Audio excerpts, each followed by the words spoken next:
The test is in 4 parts: Part 1, Part 2, Part 3, and Part 4. Now look at Part 1. Part 1. You will hear a student called Janet talking on the phone to the manager of a sports centre about a job. First, you have some time to look at questions 1 to 5.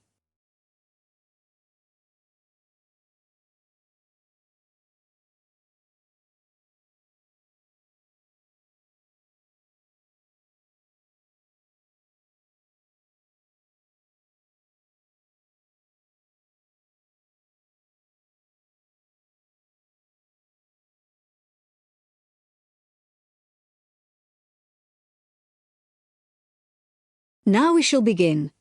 You should answer the questions as you listen, because you will not hear the recording a second time. Listen carefully and answer questions 1 to 5. Hello, Whitewater Sports Centre. Hello, I wanted to inquire about a job at the centre. Right, I'll just put you through to the manager. Hello, Steve Thompson speaking. Hello, my name's Janet Willis. I'm looking for a part-time job and I saw an ad saying that you have some vacancies. I was wondering what sort of people you're looking for. Well, at present, we're looking for a part-time pool attendant. I don't know if you're interested in that. Oh, yes, definitely. Okay. Well, have you done this sort of job before? Oh, yes, I've spent the last 3 summers working for children's summer camps, so I did a lot of pool supervision. And I'm actually a sports student. Water sports is my special area. Okay. Well, no need to ask if you can swim then. No, I'm certainly not afraid of the water. So what does the job at the pool involve? You'd mainly be responsible for supervising the swimmers. We have to watch them all the time, obviously, in case of accidents. So you'd have regular shifts there. Okay. Then, as well as that, you'd have to look after the equipment that's used by the beginners' classes. Right. And would I be involved in teaching them at all? I'd be quite interested in that. Well, they have their own instructor, so that's not really part of the job. The attendance job does involve taking regular water quality tests, but you wouldn't be involved in cleaning the pool or anything like that. Okay. And the ad said you wanted someone just twice a week? Yes, that's right. Can I choose which days? Well, if you'd rung up earlier, you could have done, but I'm afraid it's got to be Mondays and Wednesdays. We got someone for Tuesdays and Thursdays, and the weekends are already fully staffed. Is that going to be a problem for you? No, that should be all right. And the ad said it was evening work, right? Yeah, you start at 6, and the pool closes at 9:30, but you wouldn't get away until 10 by the time you've checked the lockers and changing rooms. Fine. Before you hear the rest of the conversation, you have some time to look at questions 6 to 10.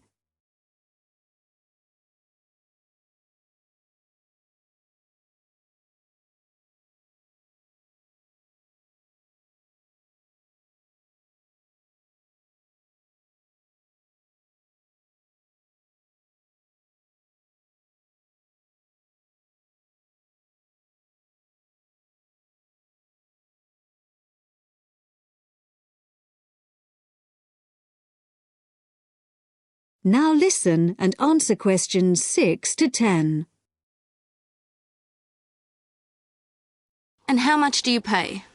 The basic hourly rate is $15, but it would go up to $19 for someone with the right qualifications. Well, I've got life-saving certificates and first aid qualifications. Oh, with that and your experience, you'd probably get the maximum rate then. Obviously, you'd have to come along for an interview if you're interested. Oh, it sounds just the job I'm looking for. Shall we fix a time for the interview now? Okay, it's Janet, isn't it? Yeah, Janet Willis. How about Friday morning, Janet? Around 11? Oh, sorry, I have lectures, but I could make the afternoon. 2 p.m? Fine.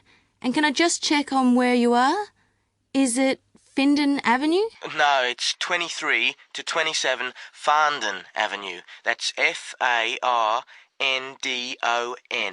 It's off Eastgate. East Gate. Fine. I'll look forward to meeting you then. Okay. So if you need to phone me before then, you can get through to me directly on 053 210. Is there anything I need to bring along to the interview? Well, you do need to fill in an application form. I'll put one in the post for you so you can fill that in and bring it along. You don't want me to post it back to you? No. Just remember to bring it along with you. What about references? Should I bring any? Nah, but do have your certificates with you when you come. We need to see those. Great. Thanks very much then. I'll see you on Friday. Bye. Bye. That is the end of part 1. You now have half a minute to check your answers.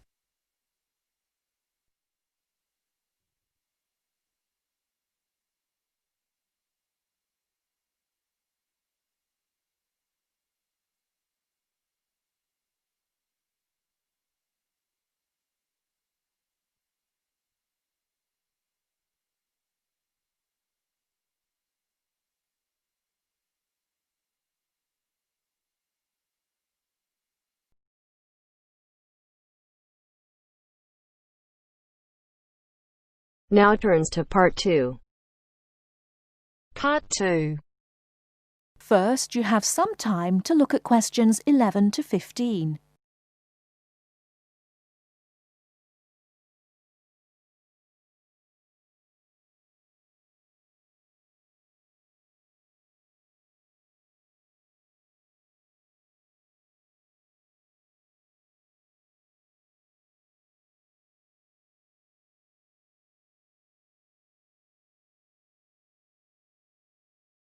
Now, listen carefully and answer questions 11 to 15.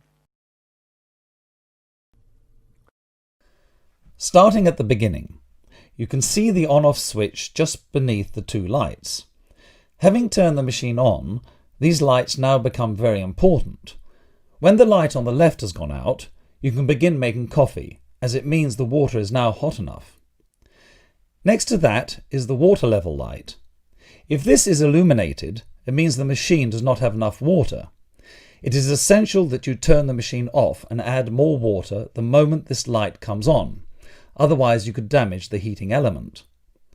Once you have checked that both the heater light and the water level light are off, make sure the filter holder, that's the part with the handle just under the control panel, is in place.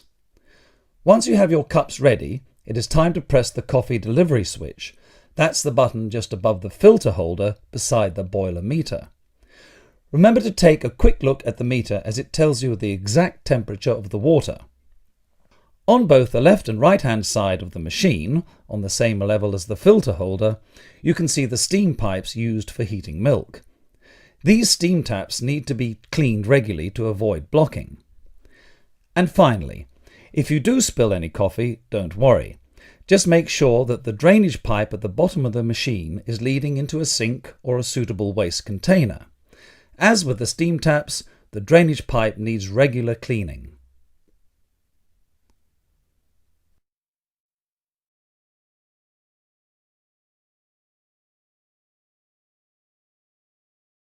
Before you hear the rest of the talk, you have some time to look at questions 16 to 20.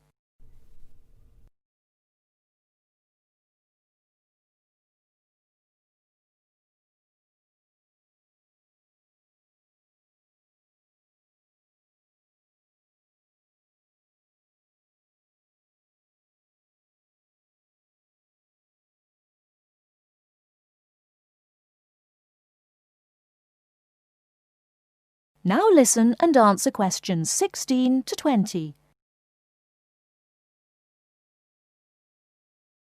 First and most importantly, I'll tell you where you should go from tomorrow for your lectures and classes.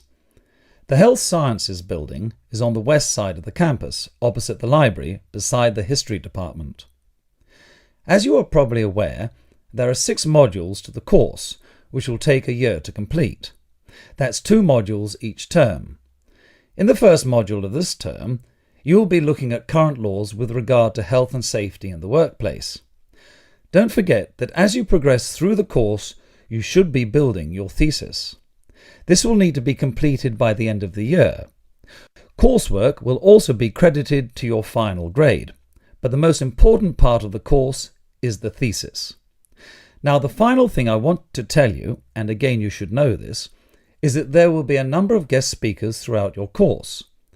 They will come from a number of different medical backgrounds, but they will all be giving you their views on the relevance of health sciences in their occupations.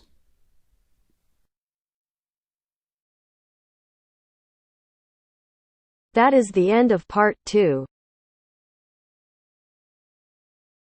You now have half a minute to check your answers.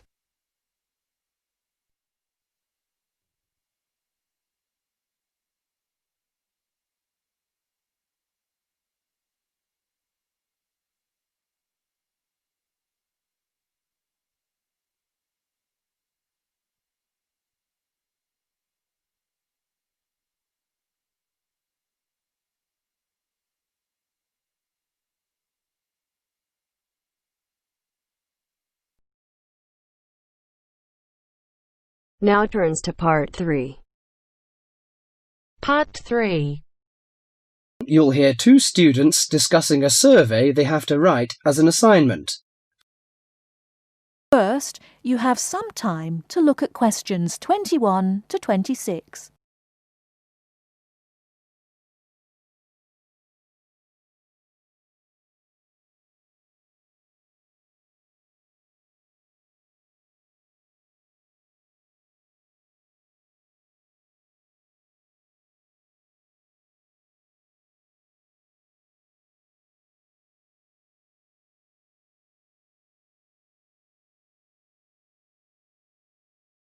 Now listen carefully and answer questions 21 to 26. How is your market research project going, George? Very well, actually, Anna. I've just got the results of the survey back, and so now I have to draw some conclusions from the information I've collected. That's good. I'm still writing my questionnaire. In fact, I'm starting to panic, as the project deadline is in 2 weeks, and I don't seem to be making any progress at all. What is your topic? Forms of transportation in the city. What about you? I've been finding out people's attitudes to the amount of violence on television. That's interesting. What do your results show? Well, as I said, I haven't finished writing my conclusions yet, but it seems most people think there is a problem. Unfortunately, there is no real agreement on the action that needs to be taken. Nearly everyone surveyed said that there was too much violence on TV. A lot of people complained that American police serials and Chinese kung fu films are particularly violent. The main objection seems to be that although a lot of people get shot, stabbed, decapitated and so on, films never show the consequences of this violence. Although people die and get horribly injured, nobody seems to suffer or live with the injuries. Any children watching might take the heroes of these programs as role models and copy their behaviour. So, what did most people suggest should be done? A lot of people were concerned about how these films affect children. They are particularly worried that children will try to behave like the stars. The survey shows that violent programs should be broadcast after 10 p.m, when most children are already in bed. There is also a significant minority of people who feel that violent films should be banned altogether. Or how did people feel about the violence on news broadcasts? Most of the responses I have looked at have felt that violence on news broadcasts is more acceptable, as it's real. Although it's unpleasant, it is important to keep in touch with reality. Still, many people thought that it would be better to restrict violent scenes to late viewing.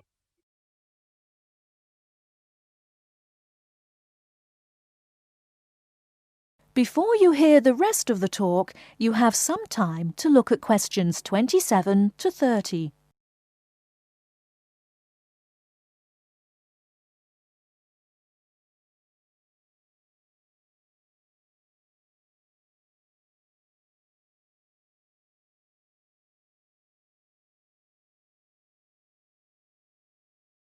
Now listen and answer questions 27 to 30.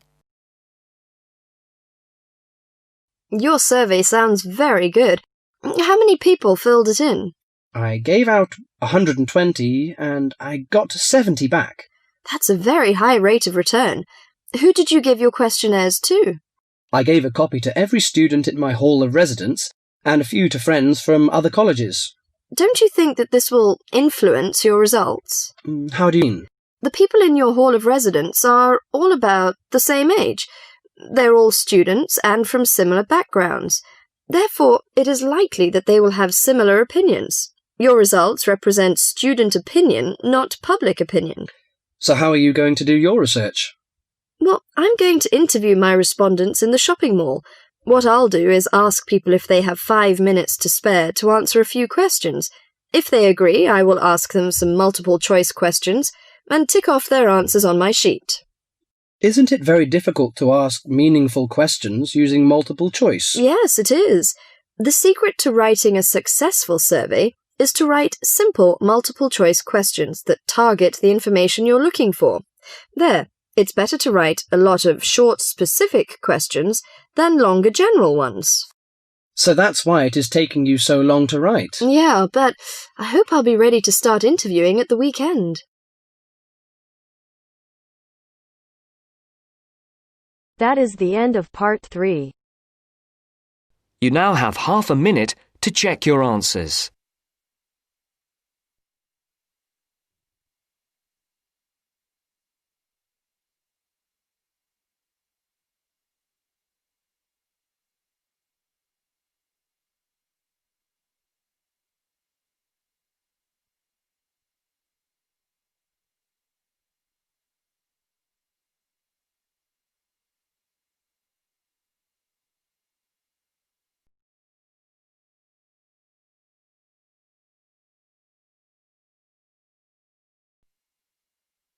Now turns to part 4. Part 4. You will hear a talk about memory in babies and young children. First, you have some time to look at questions 31 to 40.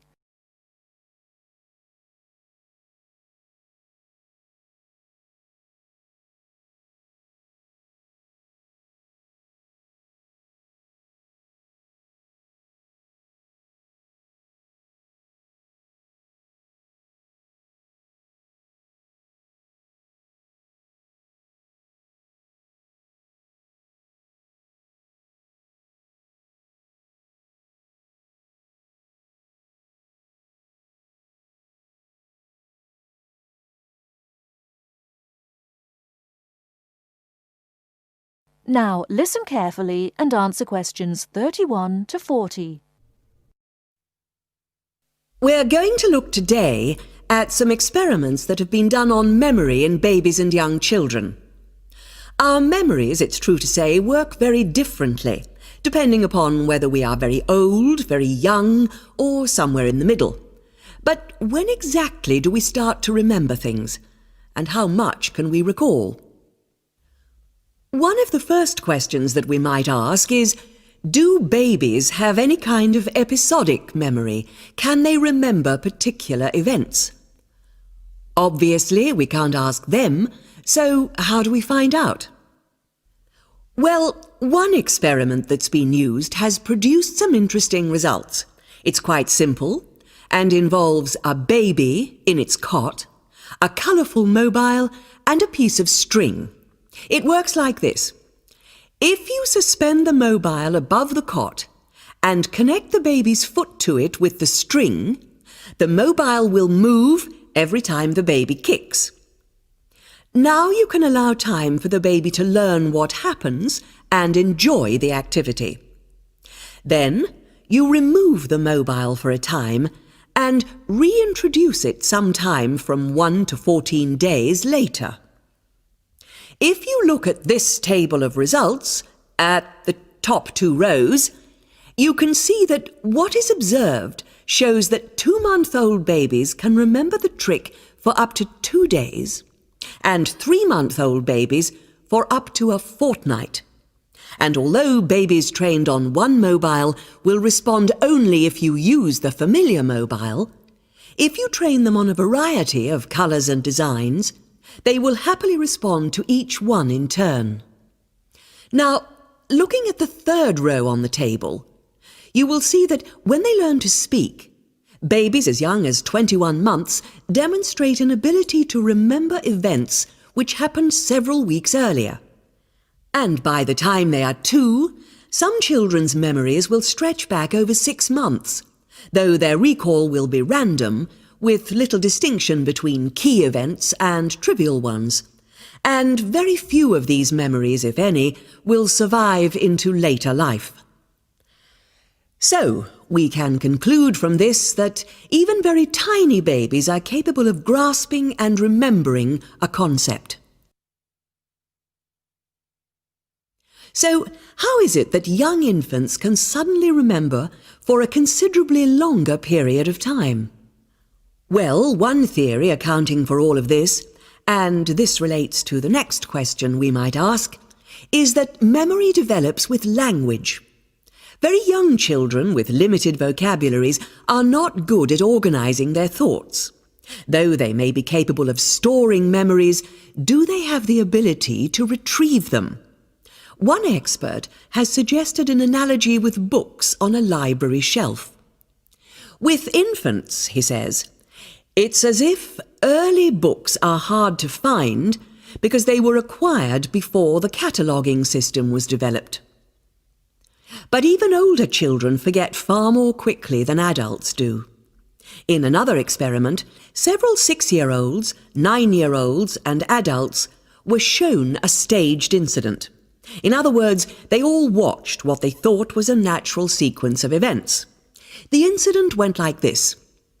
A lecture, which they were listening to, was suddenly interrupted by something accidentally overturning. In this case, it was a slide projector. To add a third stage, and make the recall more demanding, this accident was then followed by an argument.